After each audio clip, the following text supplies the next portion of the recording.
Pernahkah Anda membayangkan tangan yang biasanya memegang pisau bedah dengan presisi tinggi untuk menyelamatkan ribuan nyawa di meja operasi? Tiba-tiba harus gemetar hebat hanya karena menahan lapar di pinggir jalanan yang kotor. Inilah kisah tragis Dr. Aris, direktur sekaligus pemilik rumah sakit mewah yang dalam semalam berubah menjadi gelandangan hina akibat pengkhianatan keji. Namun, saat dunia membuangnya seperti sampah, seorang anak yatim penjual tisu justru datang membawa keajaiban yang akan membuat seluruh rumah sakit bersujud menaruh malu. Bersiaplah, karena keadilan Tuhan akan segera ditegakkan dengan cara yang tak terduga. Selamat datang di channel Cerita Lala, ruang di mana kisah-kisah luar biasa diceritakan untuk menggugah nurani dan menyentuh relung jiwa Anda yang paling dalam. Hari ini, kita akan menyaksikan sebuah drama kehidupan nyata tentang bagaimana roda nasib bisa berputar secepat kilat dan bagaimana ketulusan seorang anak kecil bisa meruntuhkan kesombongan. Sebelum kita menyelami lebih jauh perjalanan emosional Dr. Aris dan malaikat kecilnya, pastikan Anda sudah menekan tombol subscribe, klik like, dan nyalakan lonceng notifikasi. Dukungan tulus dari Anda adalah energi bagi kami untuk terus menyebarkan inspirasi ke seluruh dunia. Mari kita mulai kisahnya. Rumah Sakit Medika Utama bukan sekadar deretan gedung beton dengan fasilitas medis mutakhir bagi Dr. Aris. Tempat itu adalah monumen cinta dan dedikasi yang ia bangun dengan tetesan keringat dan doa selama puluhan tahun. Sebagai direktur utama sekaligus pemegang saham mayoritas, Aris dikenal bukan karena kemewahan gaya hidupnya, melainkan karena kelembutan hatinya yang luar biasa. Setiap hari, ia lebih memilih berjalan kaki menyusuri koridor rumah sakit, menyapa para perawat dengan senyum tulus, dan berhenti sejenak di bangsal kelas 3 hanya untuk memastikan pasien-pasien di sana mendapatkan perawatan yang sama baiknya dengan mereka yang di kelas VIP. Aris adalah tipe dokter yang masih sudi duduk bersimpuh di lantai hanya untuk menghibur seorang anak pasien yang sedang menangis ketakutan menghadapi prosedur suntikan. Ia seringkali terlihat menghabiskan waktu berjam-jam di taman rumah sakit, mendengarkan keluh kesah para lansia yang merasa kesepian, memberikan mereka semangat hidup yang terkadang lebih manjur daripada obat kimia manapun. Prinsip hidupnya sangat keras dan tak tergoyahkan. Nyawa manusia adalah prioritas di atas segala angka. Di ruang kerjanya yang bernuansa kayu hangat, meja kerjanya selalu dipenuhi dengan berkas-berkas pasien kurang mampu yang ia bebaskan biayanya secara pribadi. Ia tidak pernah peduli ketika Departemen Akuntansi mengeluhkan penurunan margin keuntungan akibat kedermawanannya yang dianggap berlebihan. Bagi Aris, melihat seorang ayah bisa membawa pulang anaknya yang baru sembuh dari kritis tanpa perlu terbebani utang yang mencekik adalah dividen paling tinggi yang bisa ia terima. Dedikasinya pada Sumpah Hipokrates bukan sekadar formalitas, melainkan jalan hidup. Namun, di tengah kecemerlangan dan cinta yang ia tebarkan, Aris terlalu lurus dalam langkah. Ia tidak menyadari bahwa di balik dinding-dinding rumah sakit yang megah, ada sekelompok orang yang memandang kedermawanannya sebagai ancaman bagi ambisi materialistis mereka. Aris terlalu percaya bahwa semua orang memiliki integritas yang sama dengannya. Sebuah kekeliruan fatal yang akan menjadi pintu masuk bagi badai yang siap menghancurkan seluruh hidupnya dalam sekejap mata.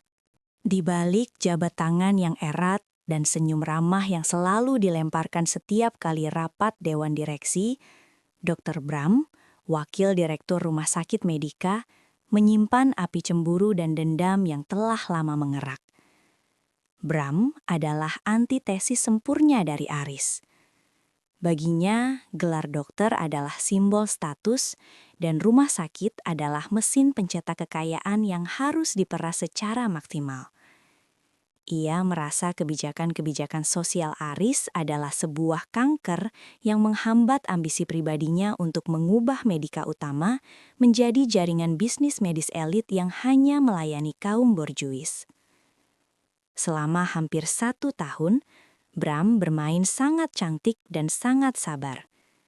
Ia mulai mendekati anggota Dewan Komisaris satu persatu menggunakan teknik manipulasi psikologis yang halus.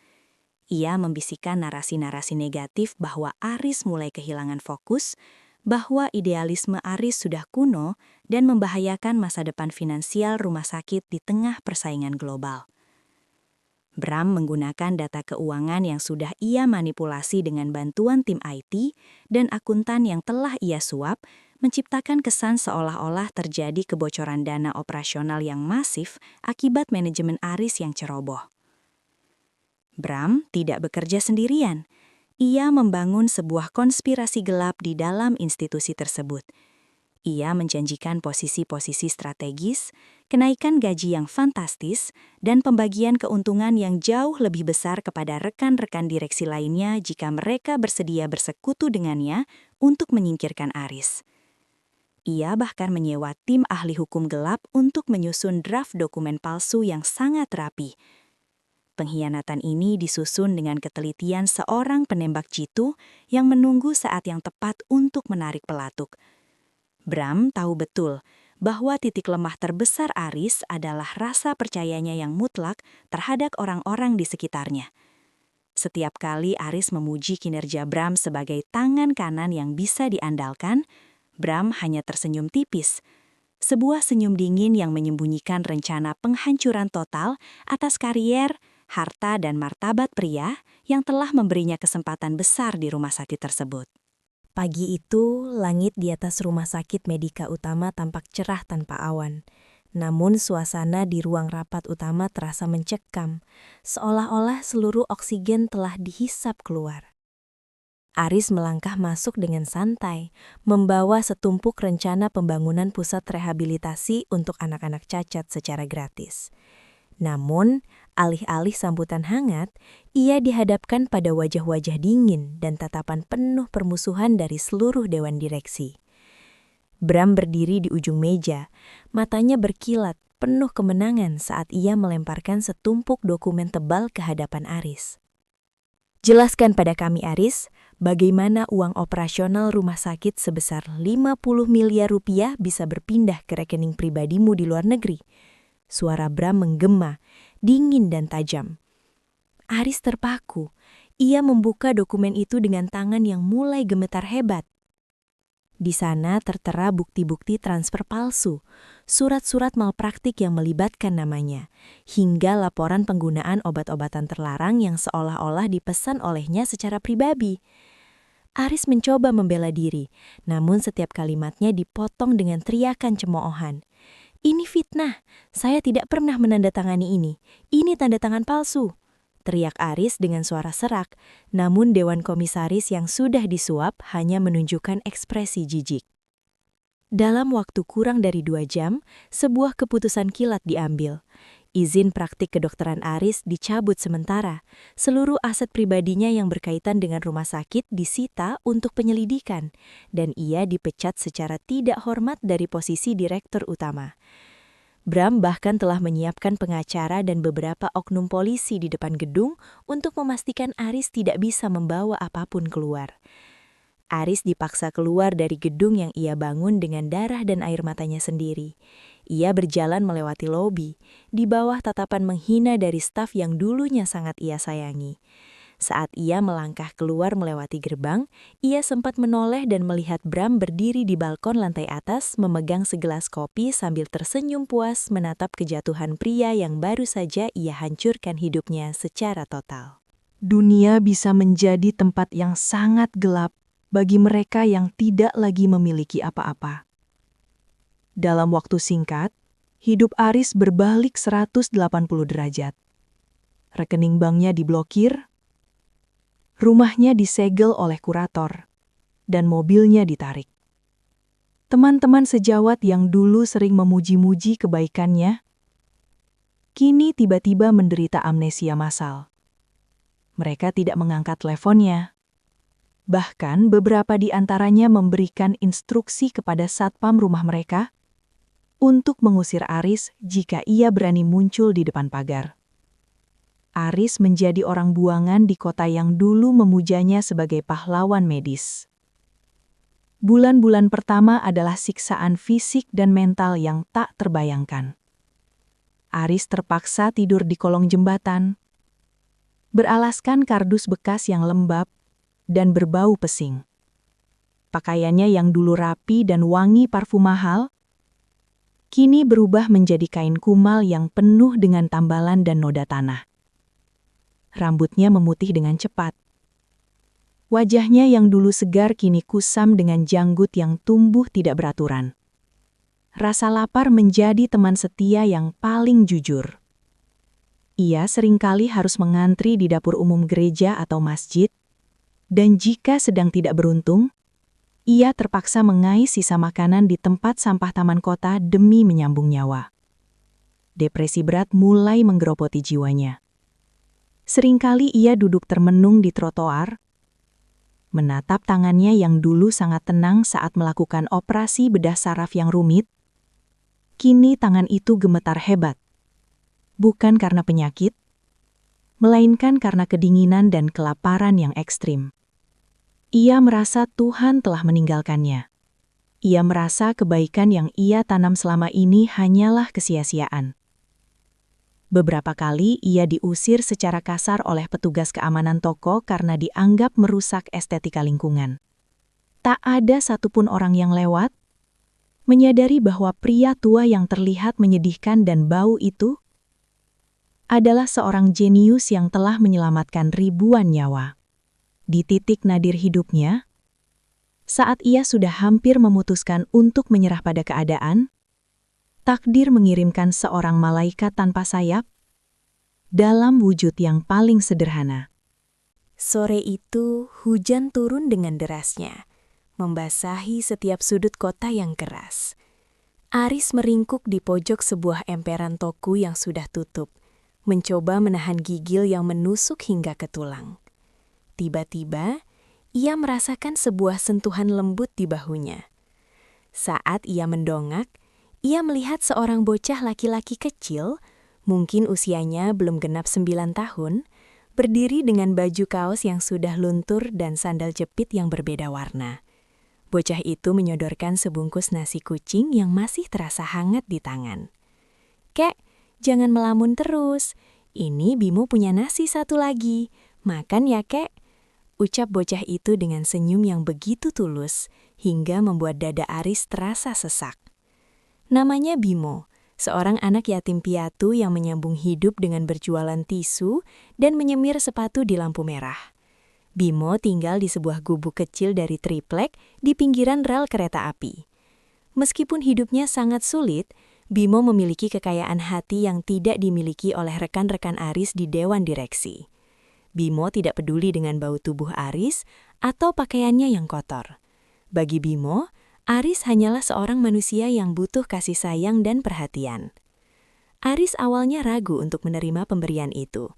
Namun Bimo memaksa dengan sorot mata yang murni. Saat Aris mulai menyuap nasi itu, ia menangis sesenggukan.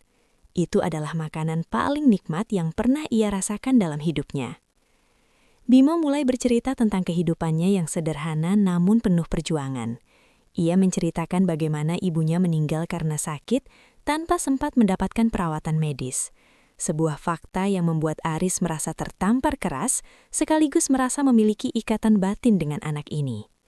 Ketulusan Bimo perlahan-lahan mulai membasuh luka batin Aris. Ia menyadari bahwa meski ia kehilangan harta dan jabatan, ia masih memiliki sesuatu yang paling berharga, kemanusiaan. Di bawah lampu jalan yang remang-remang, di antara suara bising kendaraan, terjalinlah sebuah persahabatan yang luar biasa antara seorang mantan dokter besar dan seorang anak jalanan yang tidak bisa membaca. Bimo memanggil Aris dengan sebutan kakek dokter, karena Aris sering memberikan nasihat tentang kesehatan kepadanya, tanpa Bimo tahu bahwa gelar itu benar-benar melekat secara sah pada pria di hadapannya. Minggu demi minggu berlalu, dan Aris mulai menemukan kembali alasan untuk terbangun setiap pagi. Bersama Bimo, ia belajar tentang sisi lain kehidupan yang tidak pernah ia temukan di balik meja direktur. Bimo mengajari Aris cara bertahan hidup dengan bermartabat di jalanan. Mereka berbagi tugas. Bimo berjualan tisu, sementara Aris membantu menjaga barang-barang mereka atau membantu mengobati luka-luka kecil anak-anak jalanan lainnya menggunakan bahan-bahan alami dan pengetahuan medis dasarnya. Aris menyadari bahwa di jalanan rasa persaudaraan jauh lebih nyata daripada di gedung pencakar langit. Setiap malam, di bawah naungan langit berbintang, Aris mulai mengajari Bimo membaca dan menulis menggunakan batang kayu di atas tanah berdebu.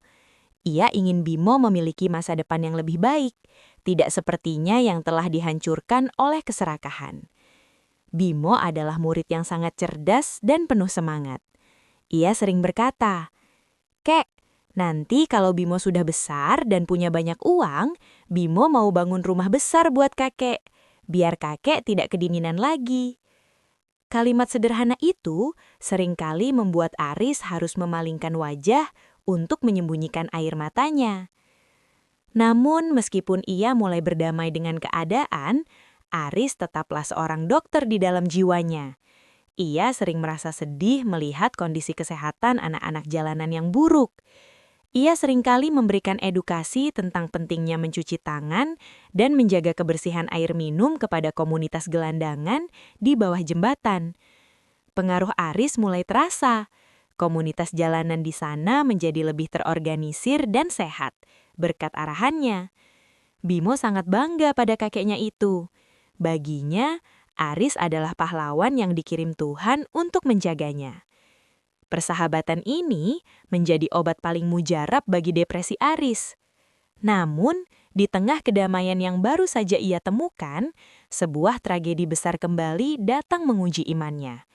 Sebuah kecelakaan maut terjadi tepat di depan matanya, memaksa Aris untuk kembali memilih antara tetap bersembunyi atau muncul kembali ke dunia yang telah membuangnya. Hari itu langit tampak mendung pekat. Udara terasa lembab dan berat. Bimo terlihat sangat bersemangat karena ia baru saja mendapatkan stok tisu baru dan ingin segera menjualnya sebelum hujan turun. Ia melihat seorang calon pembeli di seberang jalan raya yang sangat padat. Seorang ibu-ibu yang melambaikan tangan dari dalam mobil mewah. Tanpa berpikir panjang, dengan kegembiraan khas anak-anak, Bimo berlari menyeberangi jalan raya tersebut. Namun, dari arah berlawanan, sebuah mobil sedan hitam melaju dengan kecepatan tinggi, mencoba menerobos lampu lalu lintas yang sudah menguning menuju merah. Suara decitan ban yang memekakkan telinga diikuti oleh bunyi benturan benda tumpul yang sangat keras. Tubuh mungil Bimo terpental ke udara sebelum akhirnya mendarat dengan keras di atas aspal dingin. Tisu-tisu putih yang ia bawa terbang berhamburan, kini bercampur dengan noda merah segar yang mulai mengalir deras dari kepala dan lengannya. Aris yang sedang merapikan tempat duduk mereka di pinggir jalan melihat kejadian itu secara slow motion. Jantungnya seolah berhenti berdetak. "Bimo!" teriak Aris dengan suara yang membelah kebisingan kota. Ia berlari sekuat tenaga, menembus kerumunan orang yang mulai memadati lokasi kecelakaan. Saat ia sampai di samping tubuh Bimo yang terkulai lemas, insting kedokterannya meledak seketika. Tangannya yang dulu gemetar karena lapar, tiba-tiba menjadi sangat tenang dan presisi. Ia segera melakukan pemeriksaan denyut nadi di leher Bimo dan memeriksa respons pupil matanya. "Bimo, dengar kakek nak, bangun!" Aris segera melakukan tindakan resusitasi jantung paru atau RJP dengan teknik yang sangat profesional, membuat orang-orang di sekitar terdiam terpesona melihat cara gelandangan itu menangani korban. Aris tahu, Bimo mengalami pendarahan epidermal yang sangat kritis. Jika tidak segera dilakukan tindakan bedah syaraf dalam waktu kurang dari 1 jam, Bimo akan pergi selamanya. Tanpa menunggu ambulans yang tak kunjung datang, Aris menggendong tubuh mungil yang bersimbah darah itu dan berlari sekuat tenaga menuju satu-satunya rumah sakit terdekat yang memiliki fasilitas bedah syaraf lengkap, Rumah Sakit Medika Utama. Napas Aris tersengal-sengal. Keringat dingin bercampur dengan darah Bimo membasahi seluruh tubuhnya. saat ia menerjang pintu otomatis unit gawat darurat Medika Utama. "Tolong, anak ini butuh operasi segera, ada pendarahan di otaknya," teriak Aris dengan otoritas seorang dokter senior, meskipun penampilannya sangat kacau. Namun, apa yang ia terima justru adalah penolakan yang sangat dingin. 2 orang petugas keamanan yang bertubuh besar segera menghadangnya di pintu masuk. "Heh, gelandangan, keluar kamu. Jangan buat keributan di sini, dan jangan kotori lantai kami dengan darah sampahmu," bentak salah satu satpam sambil mendorong dada Aris hingga ia hampir terjatuh. Aris tetap bertahan. Ia memohon-mohon dengan air mata yang mulai mengalir. "Saya mohon, nyawa anak ini di ujung tanduk. Saya tahu gejalanya. Dia butuh CT scan sekarang." Namun perawat jaga yang berada di meja administrasi hanya melirik dengan tatapan jijik. Perawat itu adalah salah satu staf baru yang tidak mengenal Aris. "Pak, rumah sakit ini punya prosedur. Anda harus bayar uang muka dulu. Dan lagi pula, kami tidak menerima pasien gelandangan tanpa penanggung jawab yang jelas. Bawa saja ke puskesmas atau RSUD," ucap perawat itu tanpa sedikit pun empati. Aris jatuh berlutut di lantai marmer yang mewah itu, masih memeluk Bimo yang wajahnya semakin pucat pasi. Ia mencoba mencari wajah-wajah lama yang ia kenal, namun semua orang seolah membuang muka. Tiba-tiba Dr. Bram keluar dari ruangannya di lantai atas dan melihat keributan itu.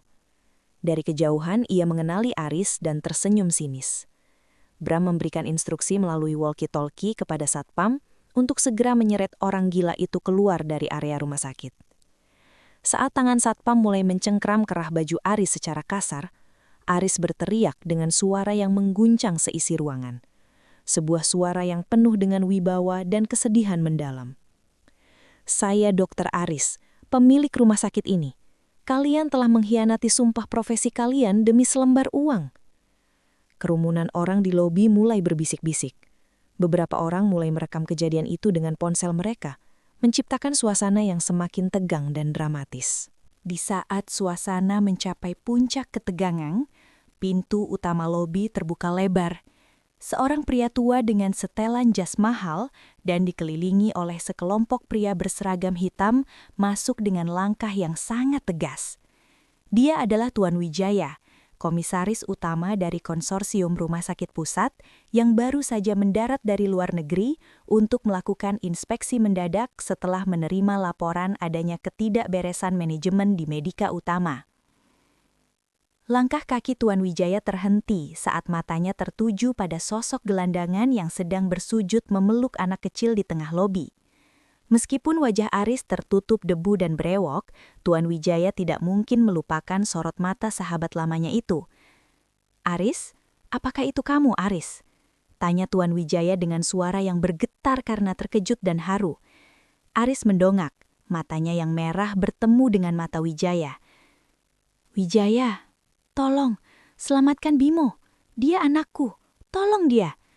Setelah mengucapkan kata-kata itu, Aris pingsan karena kelelahan yang luar biasa. Tuan Wijaya segera mengambil alih kendali dengan suara yang menggelegar seperti petir. "Tim bedah saraf, siapkan ruang operasi nomor 1 sekarang juga. Jika anak ini tidak selamat, saya pastikan rumah sakit ini akan saya tutup hari ini juga." Sekejap kemudian, suasana berubah menjadi kekacauan yang terorganisir. Bimo segera dilarikan ke ruang operasi oleh tim dokter terbaik yang mendadak muncul karena ketakutan. Sementara itu, Dr. Bram yang baru saja turun ke lobi untuk mencoba menjelaskan keadaan, langsung disambut oleh Tuan Wijaya dengan sebuah map tebal berisi bukti-bukti baru tentang penggelapan dana dan pemalsuan dokumen yang telah dikumpulkan oleh detektif swasta Tuan Wijaya. "Bram, kau pikir aku tidak tahu apa yang kau lakukan selama aku di London? Polisi sudah menunggumu di luar," ucap Tuan Wijaya dingin. Bram jatuh terduduk, wajahnya pucat pasi menyadari bahwa kekuasaan yang ia bangun di atas fitnah kini runtuh dalam hitungan detik. Semua staf yang tadi menghina Aris kini terdiam, gemetar menyadari kesalahan fatal yang telah mereka lakukan terhadap pemilik sah institusi tersebut. 3 hari telah berlalu sejak insiden berdarah di lobi tersebut. Rumah sakit Medika Utama kini dipenuhi dengan karangan bunga ucapan maaf dan dukungan. Aris yang kini sudah bersih rambutnya dicukur rapi, dan kembali mengenakan jas dokter putihnya yang legendaris, berdiri di depan jendela besar ruang VIP tempat Bimo dirawat. Operasi Bimo berjalan sukses berkat penanganan cepat yang diperintahkan Tuan Wijaya. Saat Aris berbalik, ia melihat antrean panjang di depan pintu kamar. Mereka adalah para dokter, perawat, dan staf administrasi yang dulu menghina dan mengusirnya di lobi. Satu persatu mereka masuk, dan tanpa dikomando, mereka bersujud di kaki Aris sambil menangis terisak-isak, memohon ampun atas kesombongan dan kebutaan mereka. "Dokter Aris, maafkan kami. Kami hanya menjalankan perintah Dokter Bram. Kami hilaf," ucap perawat yang dulu mengusirnya di lobi. Aris menatap mereka dengan tatapan teduh. Tidak ada sedikit pun api dendam di matanya. Ia menyuruh mereka berdiri dan berkata dengan nada yang tenang namun sangat berwibawa. "Jangan meminta maaf kepada saya. Mintalah maaf kepada Tuhan dan kepada setiap pasien miskin yang pernah kalian abaikan. Rumah sakit ini didirikan untuk menyembuhkan raga, bukan untuk membunuh jiwa dengan kesombongan kelas sosial." Kejadian ini membawa reformasi total di Rumah Sakit Medika Utama. Aris kembali menjabat sebagai direktur utama dan langsung menetapkan kebijakan bahwa setiap pasien darurat, dari kalangan manapun, harus ditangani terlebih dahulu tanpa menanyakan biaya. Bimo, malaikat kecilnya, kini telah sadar sepenuhnya. Saat Bimo melihat Aris dengan pakaian dokter yang gagah, ia bertanya dengan suara lirih, "Kakek, apakah kakek sekarang sudah jadi malaikat?" Aris memeluk Bimo erat-erat dan berjanji bahwa ia akan mengadopsi Bimo secara resmi. Bimo tidak akan lagi berjualan tisu. Ia akan sekolah dan tumbuh menjadi seorang dokter hebat di masa depan. Pengkhianatan Bram justru menjadi jalan bagi Aris untuk menemukan arti sejati dari pengabdian. Keadilan telah tertegakkan, dan Medika Utama kini bukan hanya rumah sakit terbaik dalam hal teknologi, melainkan yang terbaik dalam hal kemanusiaan. Sahabat setia, kisah Dr. Aris dan Bimo memberikan kita pelajaran yang sangat mendalam tentang hakikat kehidupan. Kita seringkali terlalu sibuk mengejar harta dan jabatan, hingga kita lupa bahwa semua itu hanyalah titipan yang bisa diambil kembali oleh Sang Pencipta dalam sekejap mata. Jangan pernah memandang rendah siapapun berdasarkan pakaiannya, baunya, atau status sosialnya. Karena kita tidak pernah tahu, mungkin orang yang paling kita hina hari ini adalah orang yang dikirim Tuhan untuk memegang tangan kita di saat kita terjatuh di jurang paling dalam. Kebaikan yang tulus tidak akan pernah sia-sia. Ia akan selalu menemukan jalan pulangnya, bahkan melewati badai fitnah sekalipun. Terima kasih banyak telah menyaksikan video ini hingga akhir. Kami sangat berharap kisah ini bisa menjadi benih kebaikan yang tumbuh subur di hati Anda semua. Jika Anda merasa terinspirasi, silakan bagikan video ini kepada keluarga dan teman-teman Anda. Jangan lupa tuliskan pelajaran hidup apa yang Anda petik di kolom komentar di bawah. Tetaplah menjadi pribadi yang rendah hati, penuh empati, dan teruslah berbuat baik tanpa pamrih. Sampai jumpa di video kisah inspiratif selanjutnya. Tetaplah sehat dan tetaplah menginspirasi. Salam kemanusiaan.